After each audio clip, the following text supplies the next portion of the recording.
Hello everyone, this is Rasik Kumar. Welcome to the second video of electrostatic. और आज हम लोग स्टार्ट करेंगे कूलम्स लॉ। और कूलम्स लॉ किस काम में आता है ये भी पहले जानते हैं। जैसे कि आप सबको पता होगा, लाइक चार्जेस जो होते हैं उन लोगों के बीच में रिपल्सन होता है और अनलाइक चार्जेस के बीच में अट्रैक्शन होता है। मतलब एक चार्ज पॉजिटिव और एक नेगेटिव है तो अट्रैक्शन होगा। और आपको पता है कि अट्रैक्शन हो रहा है कि रिपल्सन हो रहा है, लेकिन उस फोर्स का अमाउंट कितना होगा, फोर्स ऑफ अट्रैक्शन और रिपल्सन का अमाउंट कितना होगा, वो कैसे फाइंड आउट करेंगे, वो किसके ऊपर डिपेंड करेगा, वो हम लोगों को कूलम्स लॉ से मिलेगा। तो चलिए शुरू करते हैं Coulomb's law. Coulomb's law states that, पहले दो चार्ज ले लेते हैं। मान लेते हैं एक हो गया Q1 और एक चार्ज हो गया Q2 और दोनों के बीच का डिस्टेंस है R। और ये जो दोनों चार्ज है पॉइंट चार्जेस हैं। पॉइंट चार्ज का मतलब क्या होता है पहले डिस्कस कर लेते हैं। पॉइंट चार्ज मतलब जिसका वैल्यू बहुत ही कम होगा, और अगर वैल्यू ज़्यादा भी है तो डिस्टेंस को हम लोग बढ़ा देंगे ताकि एक जगह से दूसरा चार्ज को अगर हम लोग देखेंगे तो वो बहुत ही छोटा नज़र आएगा, और दूसरा से पहला वाला को देखेंगे मतलब उसके कंपैरिजन में छोटा हो जाएगा, तब ये पॉइंट चार्ज हो जाएगा। तो दोनों पॉइंट चार्ज के बीच का डिस्टेंस है R। तो कूलम्स लॉ का क्या कहना है कि इन लोगों के बीच में जो फोर्स ऑफ अट्रैक्शन या रिपल्सन होगा, जिसको इलेक्ट्रोस्टैटिक फोर्स कहते हैं, कि वो electrostatic force between two point charges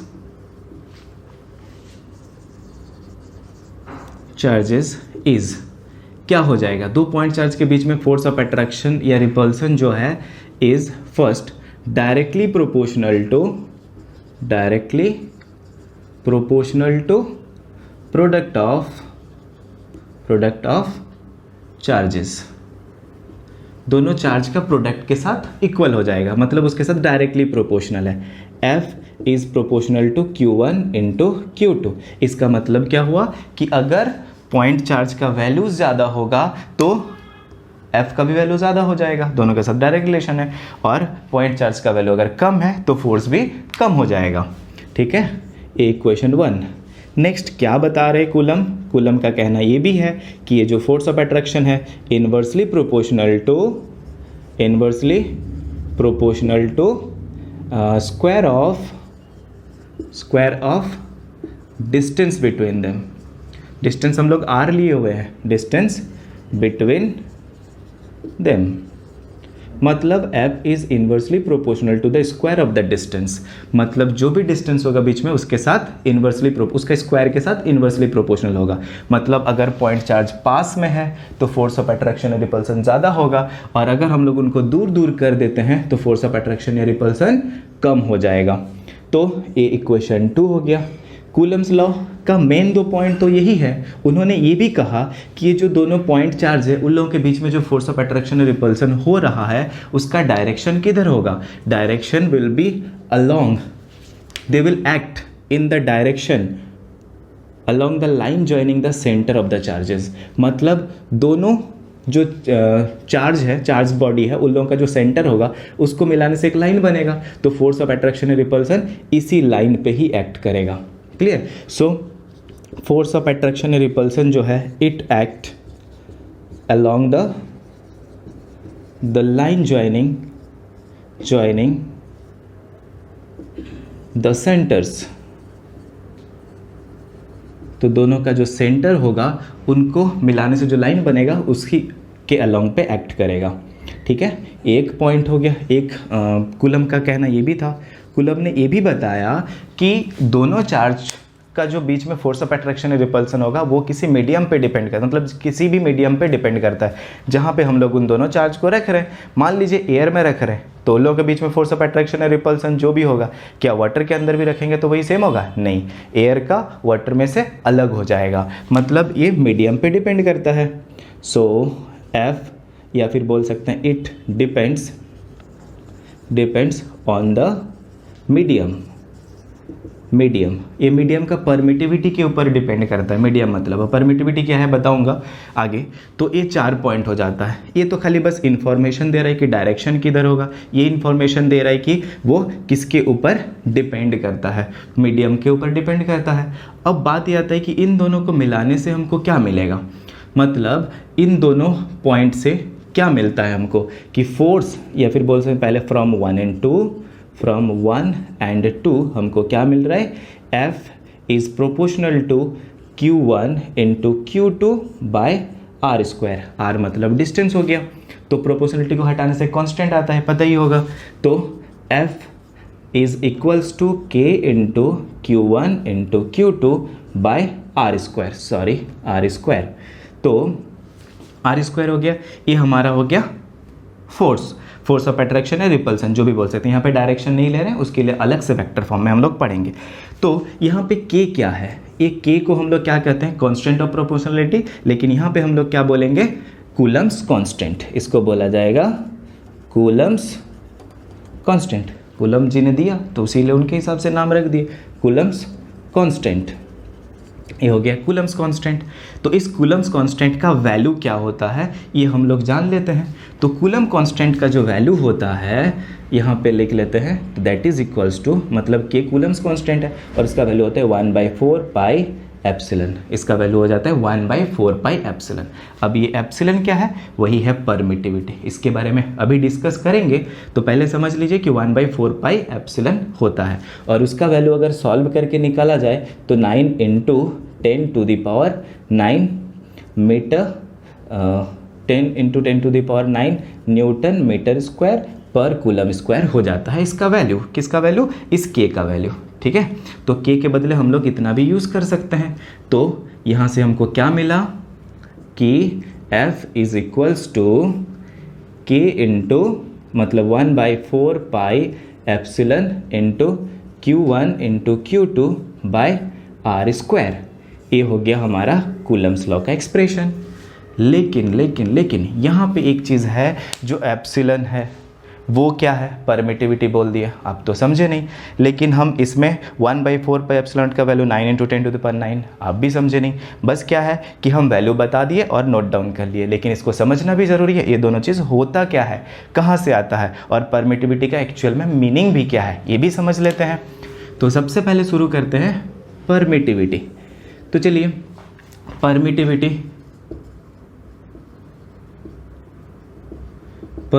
क्या है। परमिटिविटी किसी मीडियम का ही होता है ना। तो परमिटिविटी किसी मीडियम का क्या चीज़ को रिप्रेजेंट कर रहा है, मान लेते हैं यहाँ पे एक चार्ज है Q1 और यहाँ पे एक चार्ज है Q2, तो दोनों के बीच में कुछ तो इंटरेक्शन होगा ना। फोर्स ऑफ अट्रैक्शन या रिपल्सन जो हो रहे हैं, तो दोनों के बीच में कुछ ना कुछ इंटरेक्शन है। वो इंटरेक्शन इन दोनों के बीच में इसी मीडियम के अंदर हो रहा है।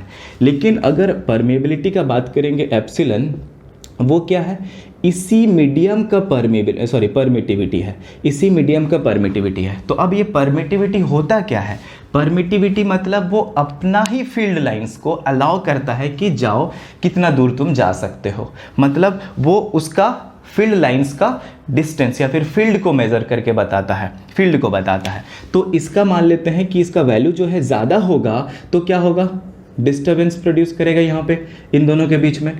तो इसका वैल्यू अगर ज़्यादा हो जाए तो इन लोगों का परमिटिविटी जो है मीडियम का, इस मीडियम का कम हो जाएगा। तो जनरली हम लोग ये समझे कि परमिटिविटी अगर ज़्यादा बढ़ जाए, तो यहाँ से भी देख सकते हैं हम लोग कि परमिटिविटी अगर ज़्यादा हो जाएगा तो फोर्स ऑफ अट्रैक्शन और रिपल्सन कम हो जाएगा, क्योंकि इन्वर्स रिलेशन है। तो ये हो जाता है परमिटिविटी। अब ये परमिटिविटी मीडियम का है। अब हम लोग बात करते हैं परमिटिविटी फ्री स्पेस का कितना होगा, एयर का कितना होगा। तो generally permittivity epsilon not air का परमिटिविटी हो जाता है परमिटिविटी ऑफ एयर, या फिर वैक्यूम बोलेंगे, फ्री स्पेस लिख देते हैं इसको, फ्री स्पेस। तो फ्री स्पेस का परमिटिविटी कितना है, एप्सिलॉन नॉट। तो एप्सिलॉन और एप्सिलॉन नॉट में क्या रिलेशन हो जाएगा, तो एप्सिलॉन और एप्सिलॉन नॉट का रिलेशन हो जाता है के टाइम्स एप्सिलॉन नॉट। अब ये के क्या है, अब ये के उससे तो डिफरेंट है। इस के को हम लोग कहते हैं डाइपोल कांस्टेंट,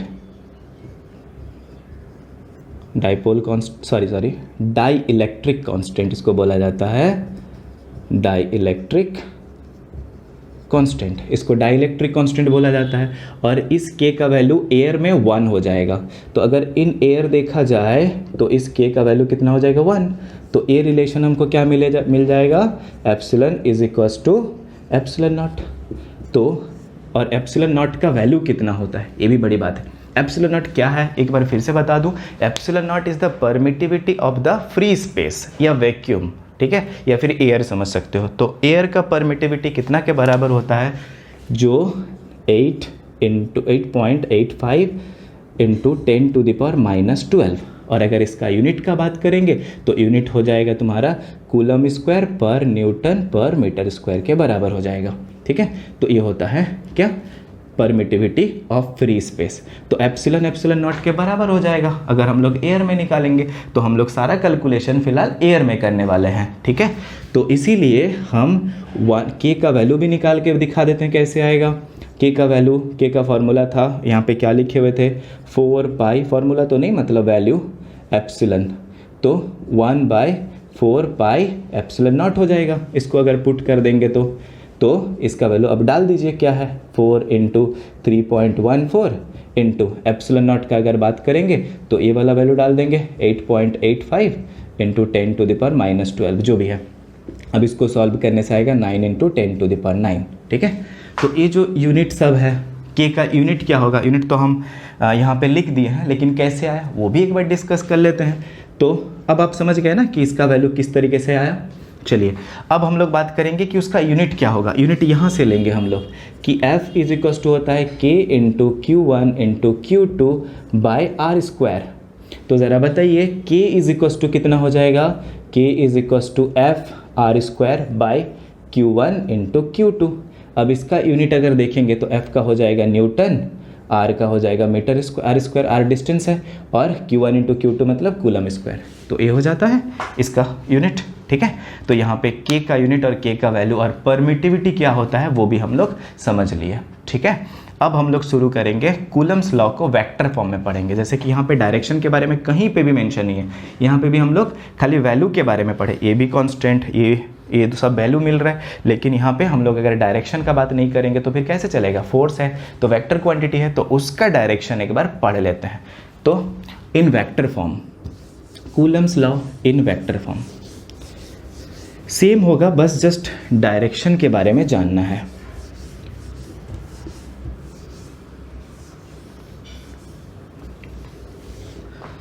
कूलम्स लॉ का डायरेक्शन मतलब वेक्टर फॉर्म में, Coulomb's law in vector form. तो ज़रा सोचिए वेक्टर फॉर्म में इसको पढ़ना है। अब सोचिए कि ये Q1 Q2 है, फोर्स Q1 Q2 के ऊपर भी लगा रहा है, Q2 Q1 के ऊपर भी लगा रहा है। मतलब अगर Q1 Q2 के ऊपर फोर्स लगाता है तो इस डायरेक्शन पे होगा, तो इसका डायरेक्शन इधर है, और इसको बोलेंगे F21 means force acting on Q2 by Q1। और Q2 जब Q1 के ऊपर लगाएगा उसका डायरेक्शन होगा इधर, और इसका नाम लिखेंगे F12 means force on Q1 by Q2, ठीक है। और दोनों के बीच का डिस्टेंस है R। लेकिन जब सब वेक्टर फॉर्म में पढ़ रहे हैं तो R को काहे कांस्टेंट मतलब स्केलर में पढ़ेंगे, इसको भी वेक्टर में कन्वर्ट कर देते हैं।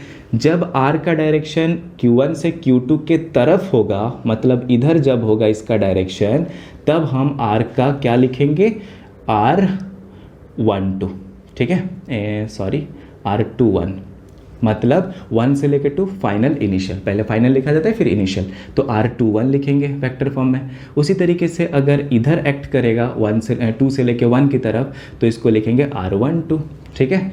तो फोर्स फाइनल माइनस इनिशियल, ये फाइनल है ये इनिशियल है, तो फाइनल से इनिशियल को माइनस कर देंगे तो R1 माइनस R2 हो जाएगा। तो ये हो गया हमारा डायरेक्शन, डिस्टेंस कितना होगा। और अगर आप यहाँ से ध्यान से देखेंगे तो R12 जो है, R12 का वैल्यू और R21 का वैल्यू जो है वो बराबर होगा इन केस ऑफ मैग्नीट्यूड्स। मतलब क्या है, R12 भी इधर को रिप्रेजेंट करे, R21 इधर, तो मतलब क्या हो जाएगा, दोनों का वैल्यू मतलब मैग्नीट्यूड वाइज देखा जाए तो दोनों का वैल्यू सेम है। लेकिन हम लोग यहाँ पे बात करेंगे कि फोर्स ऑफ अट्रैक्शन और रिपल्सन कितना होगा, मतलब F12 का वैल्यू कितना होगा। F12 मतलब क्या है, force on Q1 by Q2, तो दैट इज इक्वल्स टू, लिख देते हैं force on Q1 by Q2। तो Q1 के ऊपर Q2 ने कितना फोर्स लगाया, that is equals to 1/4 pi epsilon nought into Q1 into Q2 by R square. R क्या लिखेंगे अब, Q1 के ऊपर Q2 ने कितना फोर्स लगाया, F12, तो डायरेक्शन इधर होगा 1-2 के तरफ, तो इधर लिखेंगे R12, ठीक है। तो R12 ऐसे हो जाएगा, और यहाँ पे इसका स्क्वायर, तो मैग्नीट्यूड का स्क्वायर लेंगे, ठीक है। और वैसे भी वेक्टर को स्क्वायर कर देने से उसका मैग्नीट्यूड ही मिलता है, मैग्नीट्यूड का स्क्वायर। तो अब यहाँ पे अब देख लीजिए एक बार, यहाँ पे कहीं पे भी डायरेक्शन मेंशन है क्या, नहीं, क्योंकि ये भी कांस्टेंट वैल्यू है और ये तो चार्ज कांस्टेंट है ही, उसका वैल्यू तो हम लोग पहले से लिए हुए पॉइंट चार्ज है, और ये भी मैग्नीट्यूड को ही रिप्रेजेंट कर रहा है, कांस्टेंट वैल्यू, दोनों के बीच का डिस्टेंस वो भी कांस्टेंट है। तो डायरेक्शन के लिए इसका डायरेक्शन किधर है, 2 से लेके 1 के तरफ, मतलब R12, ये यूनिट वेक्टर लिखेंगे, सॉरी यूनिट वेक्टर मतलब इसका मैग्नीट्यूड क्या हो जाएगा, 1 आएगा, लेकिन डायरेक्शन 2 से लेके 1 की तरफ होगा। तो ये निकाला कैसे जाता है यूनिट वेक्टर, जैसे R यूनिट वेक्टर कैसे निकालेंगे, वेक्टर R को उसका मैग्नीट्यूड से डिवाइड कर देंगे, तो इस तरीके से यूनिट वेक्टर निकाला जा सकता है। फिर F21 का वैल्यू कितना हो जाएगा, आप बता सकते हैं, force on Q2 bye Q1, तो ए on Q2 by Q1 that is equals to 1 by 4 pi epsilon naught into Q1 into Q2 by R21। अब R21 का होल स्क्वायर हो जाएगा, 21 मतलब 2 के तरफ 1 से, ठीक है। तो यहाँ पे भी R21 का डायरेक्शन दे देंगे, इज दैट ओके। तो अच्छा सॉरी, ये वेक्टर नहीं यूनिट वेक्टर हो जाएगा। तो ये हो गया दोनों फोर्स, ज़रा गौर से देखिएगा, पूरा का पूरा सेम है, बस डायरेक्शन अलग है, एक 2 से 1 की तरफ और एक 1 से 2 की तरफ। तो ये दोनों का मैग्नीट्यूड भी सेम हो जाएगा, जबकि ये दोनों बराबर है, R1 R2 अगर बराबर कर देते हैं, ये दोनों वैल्यू भी बराबर हो जाएगा मैग्नीट्यूड के हिसाब से। तो F12 का मैग्नीट्यूड जो है F21 का मैग्नीट्यूड से बराबर हो जाएगा, है कि नहीं बोलो। चलिए मैग्नीट्यूड पे बाद में आते हैं, हम लोग डायरेक्शन का बात करते हैं। तो F12 जो है F21 का ऑपोजिट हो जाएगा, जस्ट ऑपोजिट। और अब अगर डायरेक्शन का बात, मैग्नीट्यूड का बात करो, तो F12 का मैग्नीट्यूड जो होगा वो हो जाएगा F21 का मैग्नीट्यूड के बराबर। ये हो जाता है हमारा वेक्टर फॉर्म में क्या, कूलम्स लॉ, ठीक है। तो दोनों का वैल्यू सेम होगा, तो दोनों निकाल दिए विद डायरेक्शन। चलिए अब हमने कूलम्स लॉ वेक्टर फॉर्म में तो पढ़ लिया, अब एक एग्जाम्पल कर लेते हैं, नहीं तो फिर क्या फ़ायदा, इतना सारा पढ़े तो एक वेक्टर फॉर्म में पढ़ लिए, तो उसका एक एग्जाम्पल भी कर लेते हैं। चलिए इसको मिटाते हैं, हो जाएगा इधर, एक एग्जाम्पल सॉल्व कर लेते हैं। एक क्वेश्चन है कि 2 पॉइंट चार्ज है, ठीक है, एक Q1 है और एक Q2, इसका वैल्यू है 2 × 10⁻⁻7 कूलम और Q2 का वैल्यू है 3 × 10⁻⁻7 कूलम। ये NCERT का क्वेश्चन है और दोनों के बीच का डिस्टेंस कितना है, 30 सेंटीमीटर। तो मतलब Q1 Q2 पता है, बट डिस्टेंस जो है R कितना है, 30 सेंटीमीटर। बस फॉर्मूला में पुट करेंगे आंसर आ जाएगा, बट इसको कन्वर्ट कर दें, that is equals to 30 × 10⁻⁻2 metre, centimetre to metre में कन्वर्ट कर दिए। अब फोर्स बिटवीन देम निकालने बोलेगा कि फोर्स इज इक्वल्स टू कितना है निकालो, तो फोर्स ऑफ अट्रैक्शन या रिपल्सन जो है वो कितना हो जाएगा, that is equals to 1/4 pi epsilon nought into Q1 into Q2 by R²। तो 1/4 पाई एप्सिलॉन नॉट का वैल्यू आपने देखा था 9 × 10⁹ आया था, इंटू Q1 का वैल्यू कितना है, 2 × 10⁻⁻7, 10⁻⁻7 into 3 × 10⁻⁻7 divided by R²। R है तुम्हारा 30 × 10⁻⁻2 का होल स्क्वायर। चलिए इसको सॉल्व करते हैं।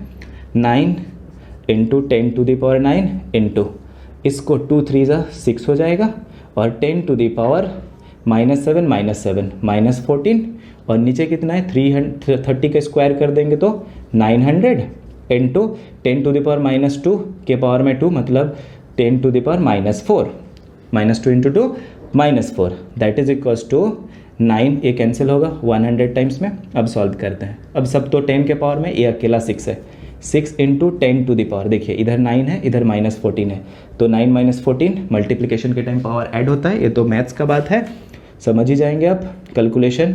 और ये जो +2 है ऊपर जाएगा तो -2 मतलब सब्ट्रैक्ट कर दे रहे हैं, और ये -4 ऊपर जाएगा तो प्लस मतलब सब्ट्रैक्ट कर दे रहे हैं, इतना हो जाएगा।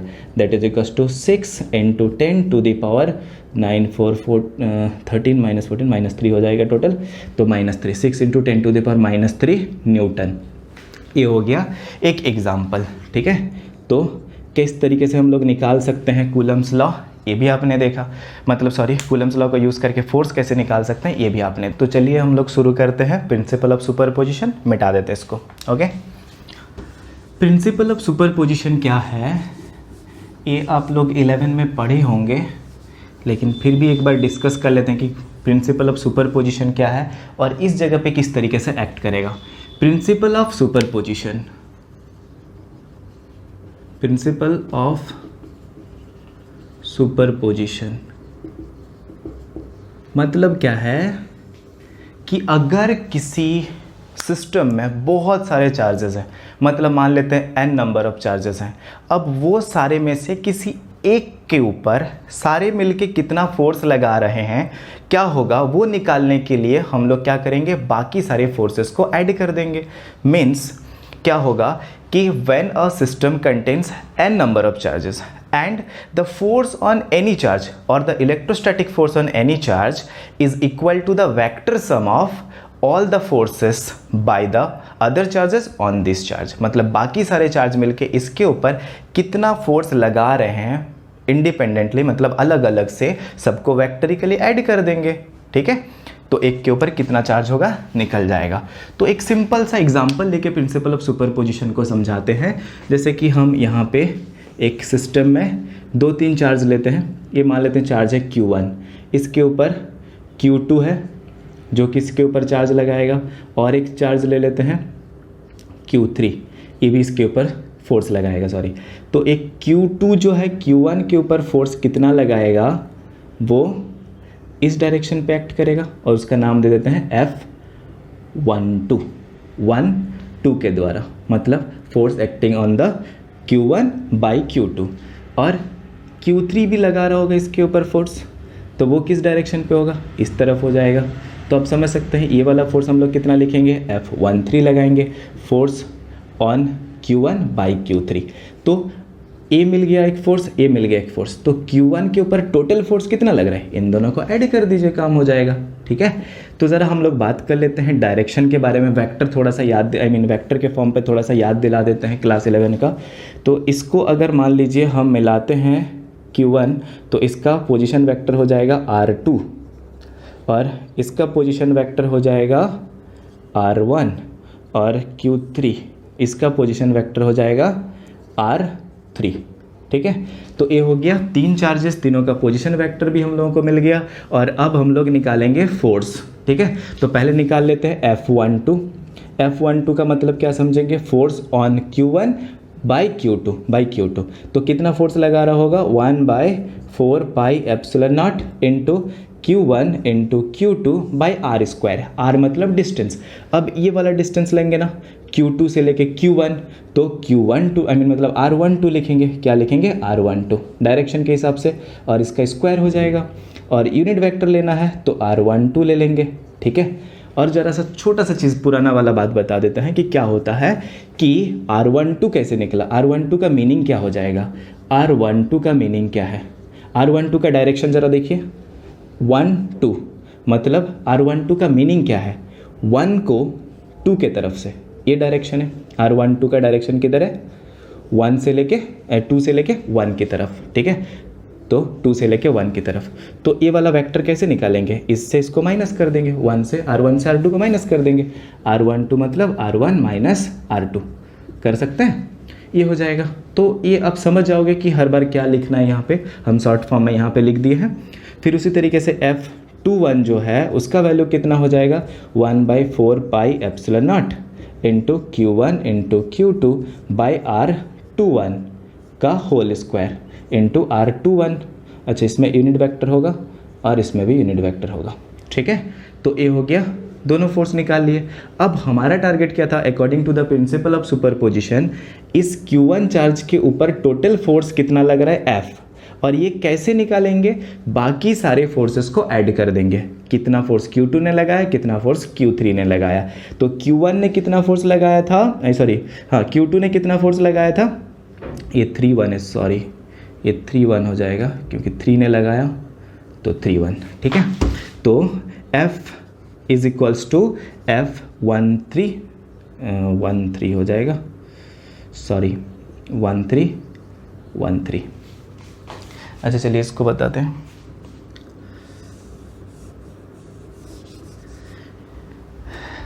ठीक है, फिर हम लोग निकालते हैं F13, मतलब क्या हो जाएगा, फोर्स ऑन 1/3। तो 3 ने कितना फोर्स लगा रहा है, that is equals to 1/4 pi epsilon nought into Q1 into Q3 by R।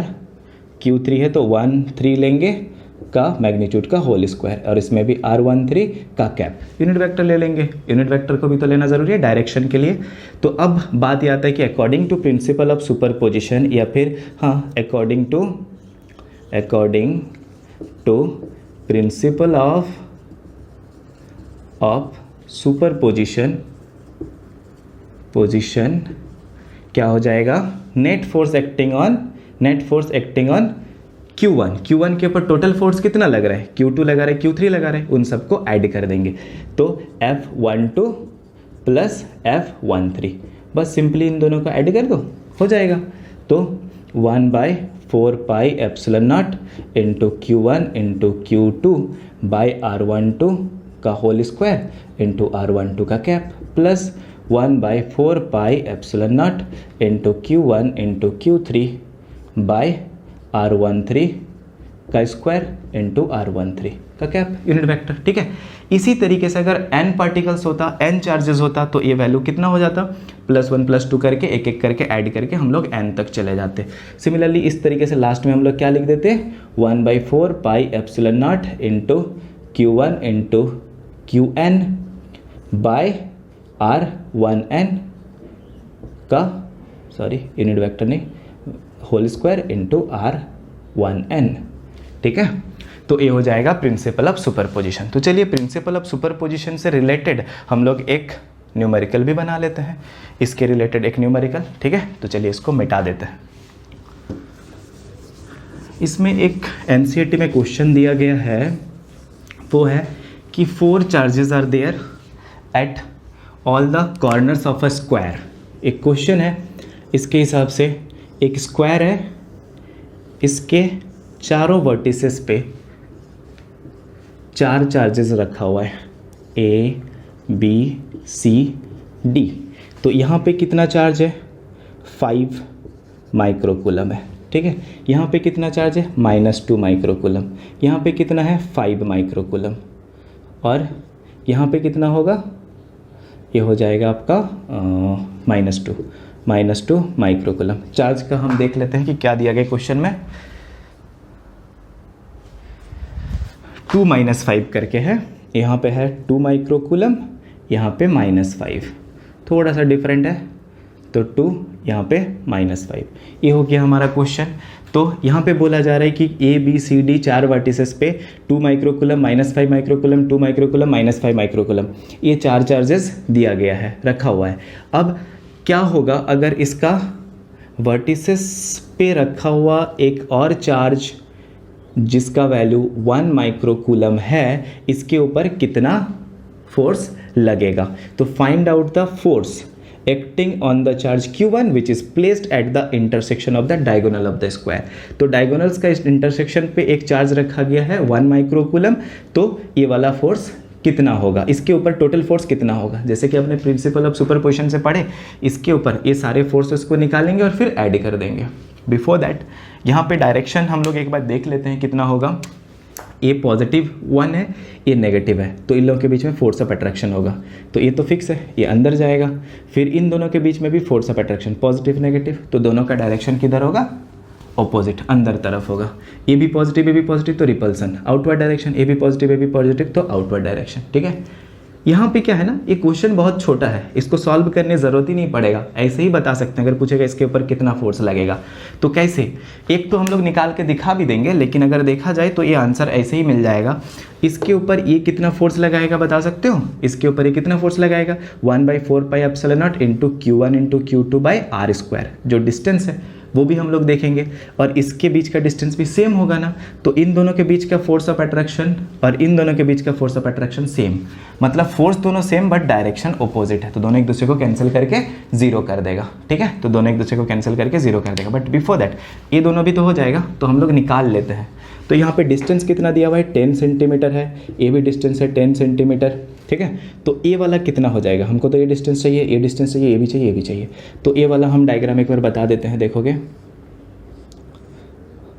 ये 90 डिग्री, ये वाला ड्रॉ किए, ये वाला ड्रॉ किए, मतलब ABC, ये भी 10, ये भी 10, पाइथागोरस लगा देंगे तो ये कितना हो जाएगा 10√2, और ये उसका आधा है क्योंकि बीच में एक पॉइंट O मान लेते हैं, तो वो यहाँ से यहाँ तक का डिस्टेंस कितना हो जाएगा 5√2। मतलब समझिए कि ये वाला भी 5√2 सेंटीमीटर, ये भी 5√2 सेंटीमीटर, और ये भी 5√2 सेंटीमीटर, और ये भी 5√2 सेंटीमीटर हो जाएगा। तो सारे फोर्सेस क्या है 5√2 सारे डिस्टेंस हो गए 5√2 सेंटीमीटर। तो चलिए हम सारे डाटा को लिख लेते हैं। डिस्टेंस तो सबको पता होगा, इसको क्या लिखेंगे, देखो 2 माइक्रोकूलम मतलब 2 इंटू, इसको कूलम में निकालना ज़रूरी है ऐसा यूनिट के लिए, 10⁻⁻6 कूलम। ये भी हो जाएगा -5 इंटू 10⁻⁻6 कूलम, सबके साथ मल्टीप्लाई कर देंगे, तो that is equals to 2 into 10⁻⁻6 coulomb, और ये भी हो जाएगा -5 इंटू 10⁻⁻6 कूलम। तो सारे फोर्सेस, अच्छा इसके साथ भी कर देना होगा 1 इंटू 10⁻⁻6 कूलम। तो सारे चार्जेस भी निकाल लिए और डिस्टेंस भी पता चल गया। डिस्टेंस को भी हम लोग क्या करेंगे पता है, डिस्टेंस कितना है OA OB, यहाँ पे लिखते हैं OA is equals to OB is equals to OC is equals to OD। सारे वैल्यू कितना करके हैं 5√2 सेंटीमीटर, मतलब 5√2 इंटू 10⁻⁻2 मीटर। तो मीटर में हम लोग फाइंड आउट कर लिए। तो चलिए एक एक करके फोर्स निकालते हैं, ये वाला फोर्स निकालेंगे और ये वाला फोर्स निकालेंगे। तो force on the charge Q by, इसका नाम देते हैं QB, इसका नाम भी दे देते हैं, अच्छा रहेगा लिखने में। ये नाम हो जाएगा QA, ये हो जाएगा QC, और ये नाम हो जाएगा QD। तो चलिए Q के ऊपर QB ने कितना फोर्स लगाया, force on Q by QB, QB ने Q के ऊपर कितना फोर्स लगाया। तो अगर ये देखा जाए तो कितना हो जाएगा 1/4πε0 इंटू Q1 इंटू Q2, तो इन दोनों को मल्टीप्लाई कर देंगे, 1 Q into QB bye R², दोनों के बीच का डिस्टेंस क्या लिखेंगे OB का होल स्क्वायर। तो ज़रा इसका वैल्यू देखिए कितना आएगा, ये 9 इंटू 10⁻9 हो जाता है। Q का वैल्यू कितना है, Q का वैल्यू हो जाएगा तुम्हारा 1 इंटू 10⁻−6 इंटू QB का वैल्यू ये वाला कितना है -5 इंटू 10⁻6 डिवाइडेड बाय, ये कितना हो जाएगा, डिस्टेंस है 5√2 इंटू 10⁻2 का होल स्क्वायर।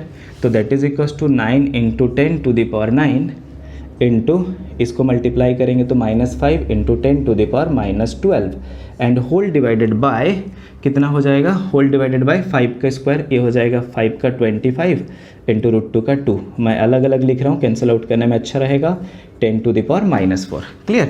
अब सॉल्व करने के लिए इसको कैंसिल आउट करते हैं, दिस 5 टाइम्स में कट जाएगा और 5 2 = 10, और मल्टीप्लाई हम लोग यहाँ पे नहीं करते हैं।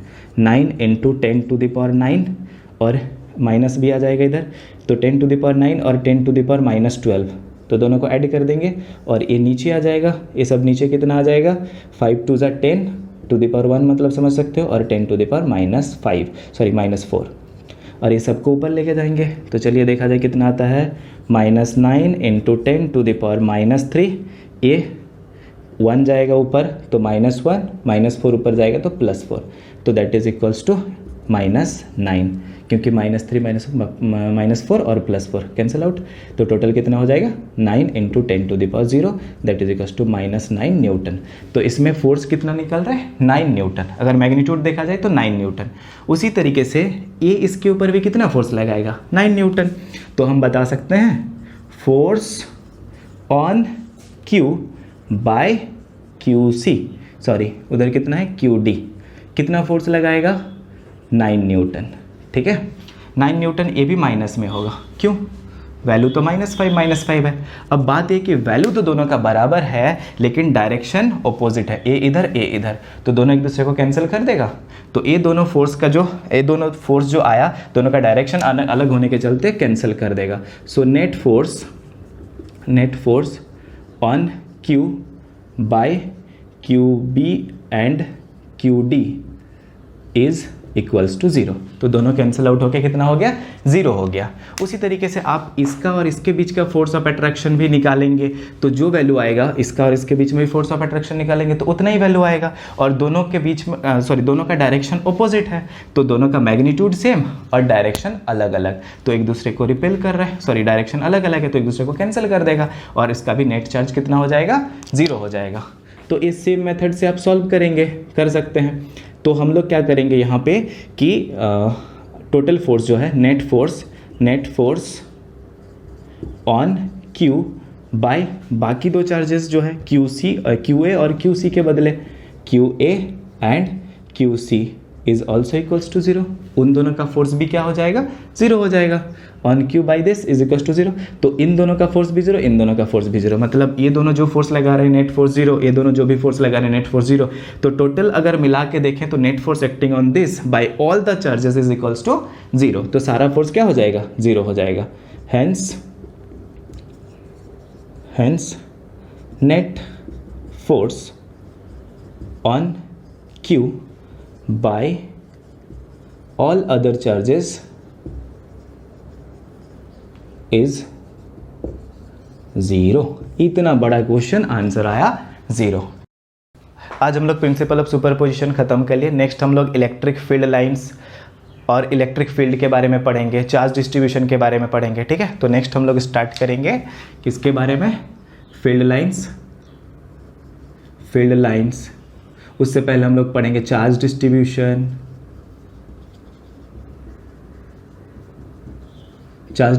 क्या होता है, फील्ड लाइंस क्या होता है, ये सब के बारे में हम लोग नेक्स्ट क्लास डिस्कस करेंगे। और इलेक्ट्रिक फील्ड के बारे में भी हम लोग पढ़ेंगे, इलेक्ट्रिक फील्ड के बारे में भी डिस्कस करेंगे, ठीक है। तो जल्दी मिलते हैं नेक्स्ट वीडियो में। Thank you.